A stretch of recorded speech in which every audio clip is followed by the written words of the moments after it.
Assalamualaikum warahmatullahi wabarakatuh. Anak-anak, apa kabar? Eh, karena work from home, jadi waktunya bisa kita gunakan sefleksibel mungkin ya. Jadi ini bikin video sore hari, jadi nggak harus pagi, sesempatnya. Baik, pada kesempatan kali ini kita akan membahas tema 9 yang temanya benda-benda di sekitar kita. Mari kita bahas bersama-sama. Materi kita kali ini tema 9 benda-benda di sekitar kita. Seperti pada layar yang kalian lihat, di situ ada contoh benda mesin cuci ya. Jadi banyak benda-benda di sekitar itu. Mesin cuci, batu, kayu, kursi, sepatu. Nah, itu pokoknya bermacam-macam benda yang ada di sekitar kita. Nah, kita masuk pada pembahasan iklan. Jadi iklan itu adalah suatu cara yang digunakan untuk menawarkan atau mempromosikan suatu barang atau jasa. Jadi kalau kita mempunyai barang atau mempunyai jasa, itu bisa kita tawarkan melalui yang namanya iklan. Nah, seperti gambar yang di layar ini, ada benda mesin cuci. Kalau mesin cuci itu berarti berhubungan dengan jasa. Jasa menyucikan pakaian, menyetrika, gitu ya. Nah, jasa itu bisa kita promosikan lewat iklan. Bagaimana itu? Pasti membutuhkan media atau semacam tempat atau forum untuk mempromosikan iklan kita itu. Nah, media yang digunakan untuk iklan itu dapat berupa media cetak, dapat berupa media elektronik, anak-anak. Nah, contoh iklan di samping ini adalah iklan yang menggunakan media cetak. Ini ya, biasanya seperti brosur itu ya. Nah, ini berarti iklan yang mempromosikannya menggunakan media cetak, brosur. Lanjut ya.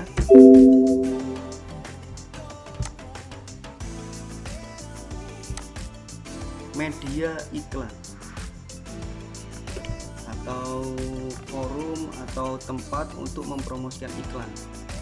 Media cetak contohnya brosur. Ini sering digunakan untuk mempromosikan misalnya sekolahan atau misalnya jasa laundry itu tadi ya. Majalah ini biasanya digunakan organisasi-organisasi kemasyarakatan untuk mengenalkan ajarannya ya. Koran, kalau di koran itu biasanya di bagian belakang itu ada space kecil namanya iklan baris untuk mempromosikan biasanya rumah dijual atau motor dijual atau mobil dijual gitu ya. Ada spanduk dan lain-lain. Yang kedua adalah media elektronik. Itu bisa berupa radio, televisi, dan internet. Radio ini zaman dulu belum gencarnya televisi, pasti orang-orang mempromosikan iklannya melewati radio. Jadi melewati audio saja, suara. Jadi cukup terbatas. Televisi itu bisa menggunakan visual dan audio, penglihatan dan suara. Jadi lebih bagus ya, dan bisa diterima masyarakat banyak, bisa seluruh Indonesia. Nah, yang terakhir adalah internet. Nah, internet ini malah lebih canggih lagi. Jadi di internet ini iklan yang dibuat bisa berupa cetak, bisa berupa video, malah lebih kompleks lagi, lebih lengkap lagi kita menggunakan media iklan itu, media iklan melalui internet. Nah, itu ya, jadi radio, televisi, internet termasuk dalam media elektronik. Tadi media iklan, paham ya? Media iklan. Lanjut lagi.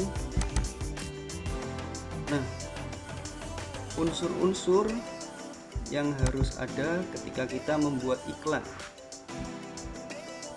Jadi untuk terlihat menarik, iklan itu perlu memenuhi unsur sebagai berikut. Ada nama produknya, kayak seperti tadi ini, resik mesin cuci, nama produknya resik mesin cuci. Nah, gitu ya. Nah, harus ada nama produknya. Gambar yang menarik, jadi harus ada gambar-gambarnya supaya iklan kita dilihat orang itu menarik. Ada kalimat iklannya, ada kalimat-kalimat yang menarik juga, singkat, jelas, padat, menarik. Resik mesin cuci, kapasitas 10 kg ya, program dapat diatur sebagai kebutuhan. Keunggulan produknya apa disebutkan, terus harganya, harga produk kita, terus nomor telepon yang bisa dihubungi, dan alamat iklan. Itu unsur-unsur yang harus kita buat ketika kita ingin membuat iklan. Kita lanjut lagi. Nah, seperti halnya tadi, mesin cuci tadi itu adalah benda-benda di sekitar kita. Nah, benda-benda di sekitar kita itu adalah bisa juga disebut materi. Apa itu materi? Materi adalah semua benda yang ada di sekitar kita, termasuk adalah materi. Semua benda, materi adalah segala sesuatu yang menempati ruang dan mempunyai massa atau berat, ya, mempunyai massa. Nah, materi itu dibagi menjadi dua nanti. Yang pertama adalah zat tunggal. Zat tunggal itu adalah zat yang terdiri atas materi sejenis. Nah, di sini dicontohkan adalah air, gula, garam, emas. Adalah zat yang terdiri atas materi sejenis. Ya. Yang kedua adalah zat campuran. Zat campuran adalah zat yang terdiri atas beberapa jenis materi atau zat tunggal. Jadi campuran antara zat tunggal. Campuran dapat dibedakan menjadi campuran homogen dan campuran heterogen. Nah, ini tambahannya untuk materi zat tunggal. Jadi tadi kan zat tunggal itu adalah yang terdiri dari, yang penyusunnya terdiri dari satu zat saja. Nah, zat tunggal juga dibedakan lagi menjadi dua. Dapat berupa unsur atau senyawa. Nah, unsur adalah zat kimia yang tidak dapat lagi dibagi menjadi zat yang lebih sederhana, anak-anak. Jadi unsur itu adalah zat yang tidak bisa dibagi lagi menjadi zat yang lebih sederhana. Ada dua jenis unsur. Yang pertama adalah unsur logam dan unsur non logam. Contoh unsur logam di negara kita banyak ya, menghasilkan unsur logam. Ada perak, besi, emas, dan platina. Contoh zat tunggal yang berupa unsur. Sedangkan contoh yang unsur non logam adalah hidrogen, oksigen, nitrogen, dan karbon. Itu adalah non logam. Nah, sedangkan yang B, senyawa. Senyawa itu, anak-anak, adalah zat tunggal yang terbentuk dari beberapa unsur. Jadi unsur-unsur di sini digabungkan menjadi sebuah senyawa. Itu adalah senyawa. Misalnya ini hidrogen dan oksigen itu apabila digabungkan itu menjadi air. Itu ya. Coba, senyawa adalah zat tunggal yang terbentuk dari beberapa unsur. Contoh unsur senyawa adalah garam. Nah, ini garam adalah senyawa dari unsur natrium dan klorida. Tulisan rumus kimianya adalah Na dan Cl. Jadi kalau digabung NaCl. Nah, itu adalah gabungan dari dua unsur. Jadi dia bergabung menjadi satu yang dinamakan senyawa NaCl. Nah, NaCl itu adalah garam dapur, anak-anak ya. Kalau kalian sebutkan garam dapur kan enak kan, setiap hari ketemu. Nah, air itu juga senyawa ya. Air adalah senyawa dari unsur oksigen dan hidrogen.